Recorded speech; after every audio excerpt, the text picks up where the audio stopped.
Bonjour la famille, bonjour tout le monde. Naza elika ke boza malamu, kimia ekutami na mabota na bino, santé eza bien, pe na tranquillité ezali. Vraiment ezali bongo ngai maman na ngai, votre sœur, votre mère et votre tante. Lelo naye kolobela nini? Lelo naye kolobela ba signe oyo elakisaka ete mutu oyo aza na chance ya ko réussir na vie ou pas. Eza na ba signe oyo elakisaka position ya mutu. Parce que na vie, pour obtenir biloko oza nango besoin, esengaka fo bouger.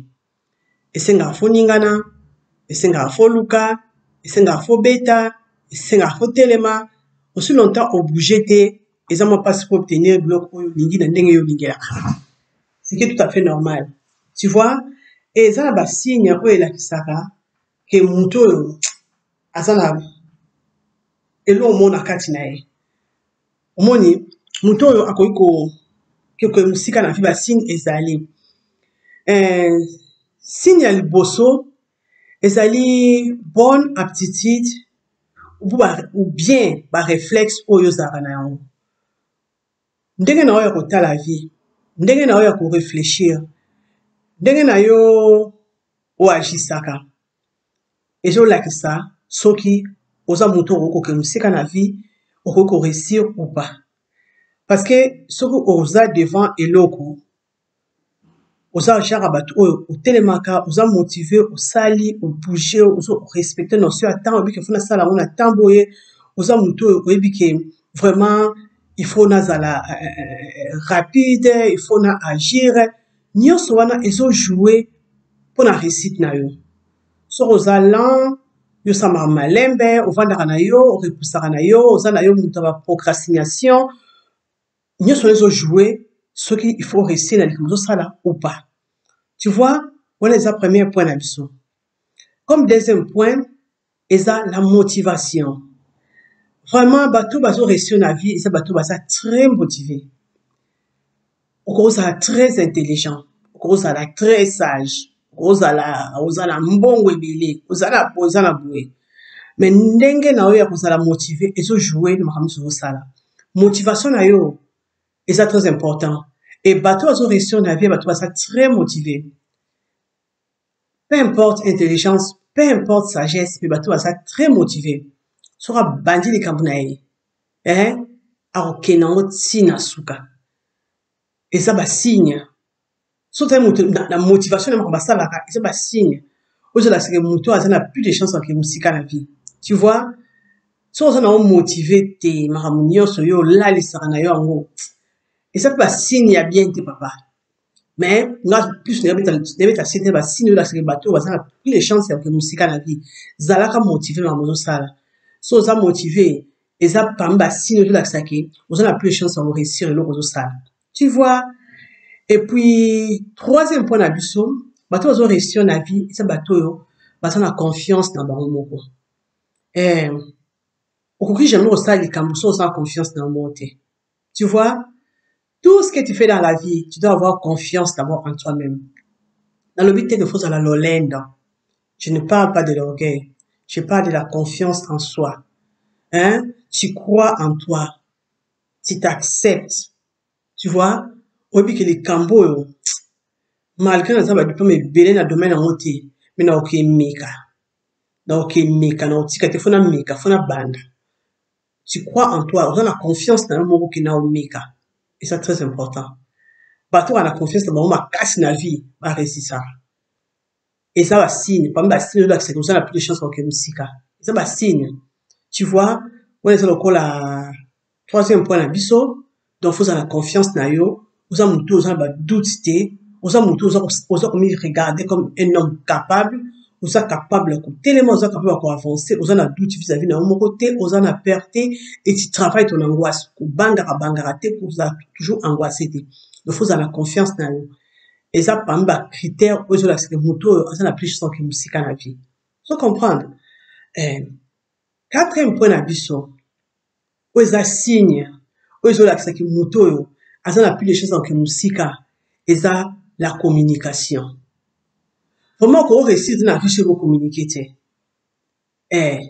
La communication. Ce qui fait que tu as un moyen ébélé, soit tu es incapable de communiquer, à foutre un mot, tu vas y bien, ou à tanga yango, ou à maîtriser un mot, travailler communication par rapport à l'autre ya sous ça là. Yaya, au cours que musique dans la vie, si tu ne connais pas communiquer, il faut communiquer, il faut solo là, il faut transmettre un message, il faut la facilité, il y a passer message, il y a communiquer na bateau. Et ça art, et ça important dans la vie na yo. Donc bateau va se réussir dans la vie, et ça parmi bateau oyo, bah il faut communiquer. Tu vois, faut y avoir solo là. Il faut en art, il y a solo là. Il faut en art, il y a communiquer. Il faut y avoir s'exprimer en fait. Ça n'a rien à voir avec l'intelligence. Vous comprenez? Et ça manière na ya kozala. Bato bazana privilège wana ko yeba ko solo la, ko yeba ko communiquer. Et ça par ba signe, ozo la siki moto ana pièce sans que musika. Tu vois? Donc et ça par ba arme solide, ozo la siki non, yo oko ke musika na vie. Omoni et pour na biso 5 et ça mentalité sur la croissance. Donc ozana mental moko fort o eza plus na croissance. Na kata mutu na yo mona plus biloko ndenge zo ko avancer. Biloko ndenge zali ko évoluer, ndenge zali ko se développer, ndenge zali ko kemusika. Vous comprenez? Oza wana po mona akara tiki biloko eko échouer, eko simba na ngote, eko avancer na ngote, eko aboutir na ngote. Non, oza plus mutu talaka élévation, croissance, avancement. So ba likambo so mona résultat positif. Ozo mona ndenge makambo zo simba. Et ça va signe. Et ça va signe de la que mutoyo na ndenge na rota la vie akoki musika. Tu vois?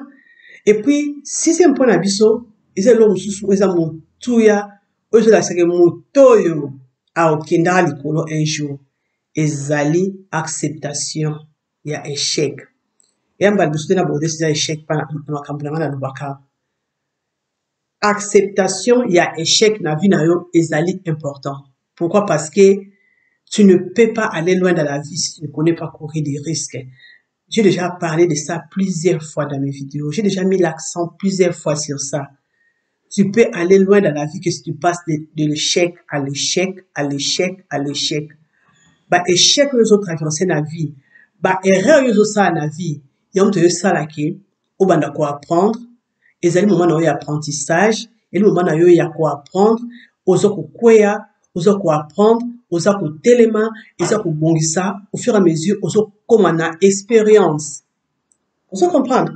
Car on est kwe là, on est oza telema, oza kwe, oza telema, oza ko avancer, et on te laisse la force na yo.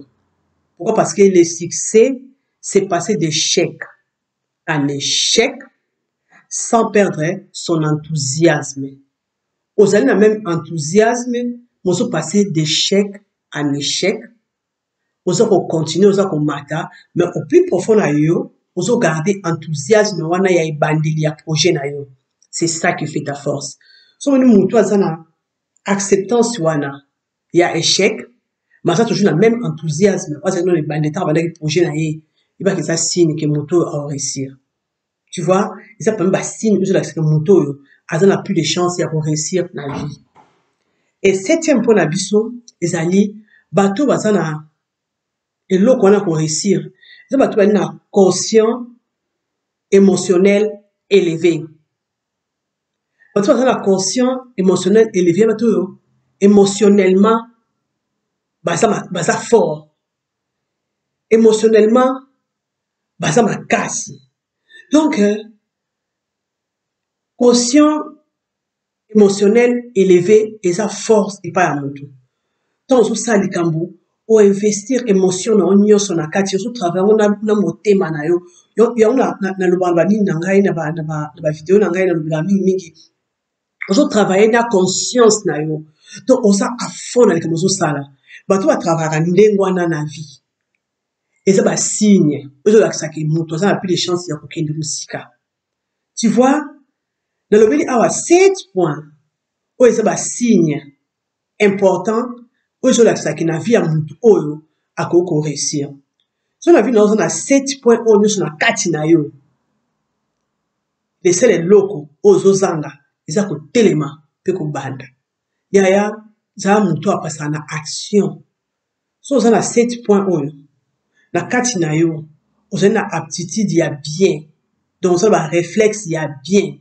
Eloko ya mibale, tu es une personne motivée. Olachaka rien. Oza na motivation plus. Troisième point, oza na confiance na yo. Otelemi ozobaki nzambe na kotelema na komeka na kobunda pe na kokoka. Quatrième point, oyebi ko savoir communiquer na bato, oyebi ko solola, oyebi ko beta ba porte, oyebi ko fungola bato ba porte. Et cinquième point, ozali na mentalité ya croissance, oyebi ke tana osali kampo eko croître, eko évoluer, eko avancer. Sixième point, vous avez une acceptation, il y a échec. Vous avez échoué, mais échec est actif feinté. Tu vois, vous passer échec en échec. Vous gardez même enthousiasme et bandilo. Je sais qu'un jour, ça va aller, un jour, ça va aboutir. Et comme septième point dans l'obéli, vous avez un fort inconscient, émotionnel. Vous avez une émotion, et ça, bateau, n'a plus de chance, il y a quoi avancer, n'a plus de chance, il y a quoi réussir, n'a plus de chance pour que musika. So, on a 7 points dans la vie, na yo. Tout ce qui te reste à faire, c'est t'élever et commencer à faire quelque chose. Lève-toi, mon frère, lève-toi, ma sœur, commence à faire quelque chose. Ko vanda te, ko vanda au sala ki lo te. Nous sommes dans capacité à ça, donc ma capacité n'a pas de non, mon frère. Non, ma sœur. Tellement maintenant on sait quelque chose. Maintenant on sait quelque chose avec amour. S'investir. Soit temps à reconcentrer le loko yango. Soit temps à pesa le loko yango. Privilège, il peut permettre le loko yango et mon ajour, permettre le loko yango et bima et mon ami sabatou et ça la na yango. Tu vois, yeba ki na vie ba signe ezali. Mais si nous sommes là, nous faisons pas que nous sika, yo ça toujours le contraire. Mon frère, c'est pas bien. Ce n'est pas bien. Vous avez une décision dans la vie. Vous avez déterminer la vie. Vous avez un comportement bien vis-à-vis de la vie. Il y a pas solo là, il y a pas solo là. Ce qu'on échoué n'abandonne pas, il y a pas échec, c'est normal, nous devons échouer, mais ça ne veut pas dire que c'est la fin. Mais échec, nous sommes juste pour permettre au kitana, si on doit tant, il y a autant de solo qu'on a angle sous. Pour anglais tel qu'on jusqu'ici et qui angle mususu tant au kuiwana jusqu'au temps que vous reculez pour ce temps qu'on comprendre le comment bien ba anglais nous reçoit ba anglais nous banda pour permettre que musika na vie et que bon ça mais émotion na yo hein ba tu ça na émotion conscient très élevé à émotion ba ça peut na plus de chance que musika na vie pour tant on ça les cambo pour s'investir na kati na émotion on est sur na kati na ngo on a plus de chance ya pour réussir na vie. Vraiment, la famille, il y en a qui ont besoin de partager na bino. Parmi les 7 points on a énuméré, sur les points où il faut travailler na vie, on peut permettre et sungayo et permettre avancer et permettre évoluer le salaka, il y a travailler na vie tout ça prend. Et tout maka ni tout ça on est l'autre côté. Bilon so yaka malembe. Au fur et à mesure, au bout de mon là, maman, parents, d'abord, Dieu, les parents, va apporter tout ce que tu as besoin, malem, pour moi, c'est mobile, aux alliés. Et nous, comme nous, on est là, on a plus de choses en question. Si, quand la vie, je dépends de yo. Je dépends de regard na yo, il dépend de comportement na yo, il dépend de n'engue yo, ou tel la vie. Vous comprenez? Aptitude na yo, de réflexe na yo, ils ont joué. Motivation na yo, ils ont joué. Amour, ça, vis-à-vis na yo, on dit maraki, makambo, ça a pété. Ils ont joué. Savoir communiquer na yo, niveau relationnel na yo, ils ont joué. Tu vois ce que je veux dire? Et à part ça, mental na yo d'enfer, mental na yo à réussite, ils ont joué. Tu vois? Et ça, qu'on joué. Quoi accepter que koko ba risque na vie, ko mata, tout ko mata lelo, tout ko mata lobi, quoi accepter le bloc, nous sommes un peu, et ça, qu'on joué. Nous sommes les actes très importants, na vie na yo.